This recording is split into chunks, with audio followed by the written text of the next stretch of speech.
These elephants are being targeted. The breeding females are tracked down, then shot, but not with a bullet, with a vaccine. I think for me the biggest thing is that it's a proactive, humane way of controlling elephant populations. JJ Finoltner is part of a team from Humane Society International Africa administering immunocontraception. It's an approach often used by private reserves in this part of South Africa to stop the elephants from breeding. The vaccine causes the immune system to produce antibodies that prevent fertilisation. It's absolutely not what we would use as humans for contraception, because it's non-hormonal and it's non-steroidal. And so this is the beauty of this methodology.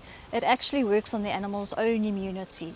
The program has been a success, with almost 1,400 females treated since it was launched more than 2 decades ago. When we started, everybody was like, immunocontraception, wow, that's very controversial, you'll never get it to work, to where in 2008 it was included in our national norms and standards. While the number of elephants is plummeting across the continent, populations in southern Africa are expanding. I think the perception is out there is that elephants are endangered and that we're going to lose them, they're going to go extinct. It's definitely not the case. Salati Game Reserve General Manager Brian Haverman says all parks are required by law to have an elephant management plan. I think we've had really good conservation practices in South Africa, and as a result we've been able to increase their population, and we actually don't know where to put our elephants.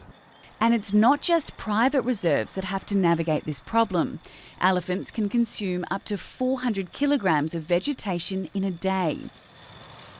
While foraging, they routinely destroy crops and farm infrastructure, threatening the livelihoods of entire communities. We're struggling with elephants time and again. Now we're crying because the elephants are damaging the crops.